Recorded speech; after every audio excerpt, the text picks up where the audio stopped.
Hello and welcome. I'm glad you're here. If you're someone who has ever loved someone so deeply that you began carrying a weight for them that you were never really meant to carry, maybe you've spent years trying to help someone find happiness, trying to protect them, trying to fix what hurts, trying to rescue them from the pain that you wish they didn't have to feel or that you might feel responsible for in some way. And if you're honest, are you feeling a bit exhausted or feeling powerless, or maybe perhaps a little frustrated and resentful? Well, what if the reason that you're exhausted isn't because you love too much? It's because you've been trying to do a job that love never asked you to do. Well, if that sounds familiar, this episode is for you. I want to offer you a different way of seeing love, because what I'm about to share may seem completely opposite to what you've been taught. Today, I'm not speaking to your logical mind either. That's what collects more information and tries to figure things out.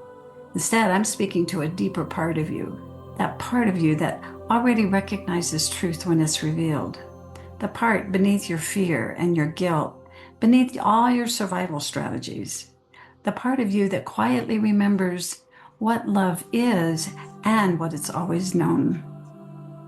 So if you've ever wondered why the harder you try to help someone you love, the more powerless you seem to feel, well, please stay with me. I have another story from the orchard. And if you're new to my revelations from the mighty trees, no worries. This story stands completely alone, and it's going to speak to the deeper part of you clearly. And perhaps, by the time we reach the end of it, you'll discover that coming home to your own love and power was never about abandoning another tree. You'll discover something you probably haven't seen before, and believe me, this changes everything. So this story begins one beautiful morning. Two trees stood quietly beside one another in the orchard, and from above the ground, they looked deeply connected. They had weathered many seasons together. They'd shared sunshine, storms, loss, hope. Well, anyone walking through the orchard would have smiled and said, "Oh, what beautiful trees." But beneath the soil, something had happened that the gardeners of each tree just couldn't yet see. In fact, it had been so slowly happening for over so many years. Their little roots had become entangled, not because they stopped loving one another, but because fear had quietly wrapped itself around love. One tree had struggled through many difficult seasons. Its branches drooped, the fruit was sparse. Its gardener had fallen into a deep, slumber-like trance of fear. Well, she no longer remembered that her tree had a taproot, and it reached into the very source of life. In fact, she believed that survival depended upon everything that happened above the ground. Well, beside her stood another tree, perhaps a parent tree. Its gardener loved her deeply. And seeing this struggling tree each day just broke her heart. So she began doing everything she could think of to help. She watered it, encouraged it, she rescued everywhere she could, she carried, she worried. Well, she believed that if she could just somehow help the other tree until it grew stronger, then everything would finally be okay. Well, years passed, and yet strangely, the more problems she tried to handle for the struggling tree, the more exhausted she became. And the more exhausted she became, the tighter the little roots beneath her tree just wrapped themselves around the roots of the other. Well, one quiet evening, completely worn out, the gardener knelt beside her own tree, and she noticed that her fruit was diminishing, her health was suffering, her energy had fallen into an all-time low. Well, for the first time, instead of trying to untangle from the other tree's roots, she placed both hands gently upon the soil above her own little roots. And with tears in her eyes, she whispered, "Little ones, why are you holding on so tightly? You're entangled with our beloved tree that's suffering." Well, at first, only the protective roots answered. One little root whispered, "Well, if we stop helping, then the other tree's not going to survive." And another said, if we don't fix what's hurting, we've failed. Another one quietly confessed, if we stop trying to save that tree, it might stop loving us. Well, the gardener just listened. She didn't try to correct them or argue. She just simply stayed with them. And as the atmosphere began to fill with more and more understanding, the soil started to grow quieter. Things got a whole lot calmer.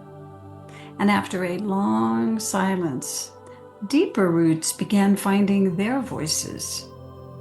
One of them whispered, we've always believed this was our responsibility. And another one said, well, if the other tree keeps struggling, it means we haven't loved enough.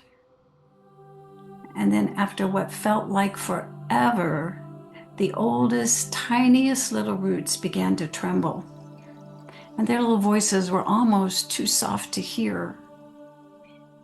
We've been trying so hard because we thought we were a bad tree, that we aren't worthy of love, and that we just don't matter.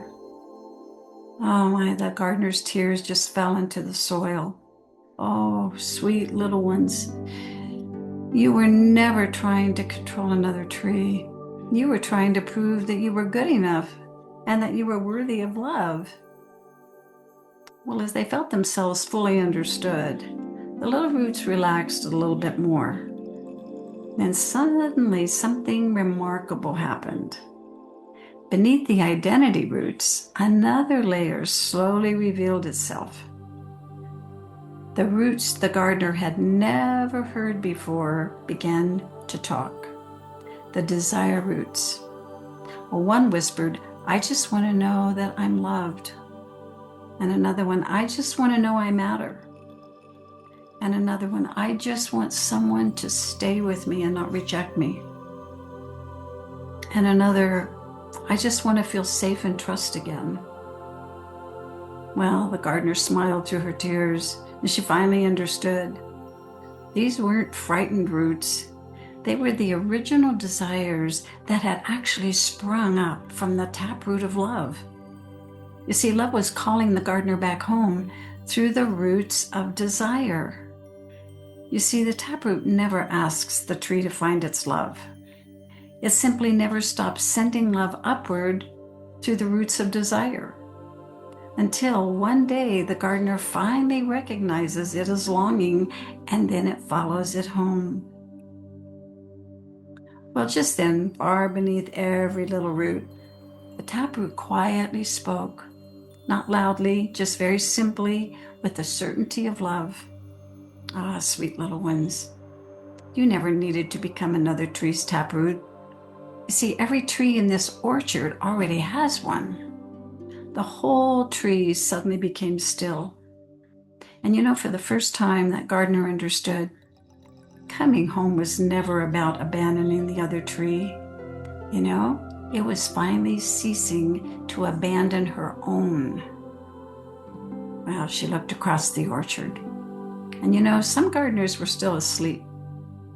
Some were just beginning to awaken. Some trees still stood with deeply entangled little roots. Others were beginning to loosen their grip.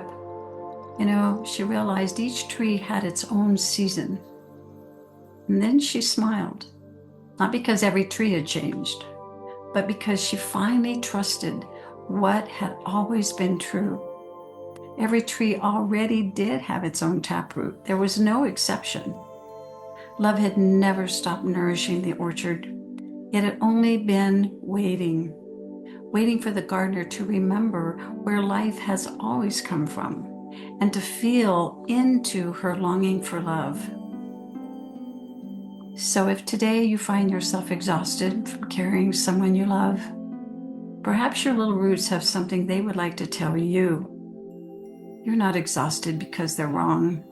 You're exhausted, or even maybe a little resentful at times, because they've been trying so hard to fulfill what they've always longed for. Well, maybe today, instead of asking, how do I fix this person or this relationship?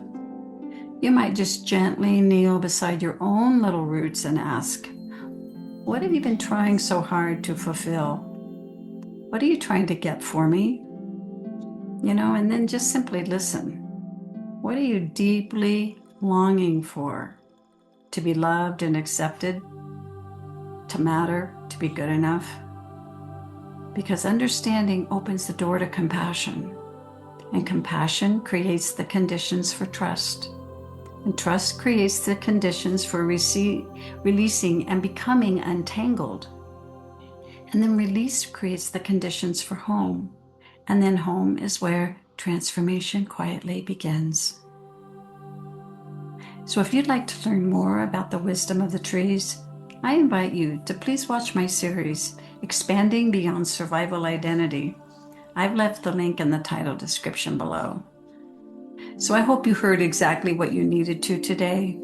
I do bless this beautiful work you're doing in this sacred art of becoming.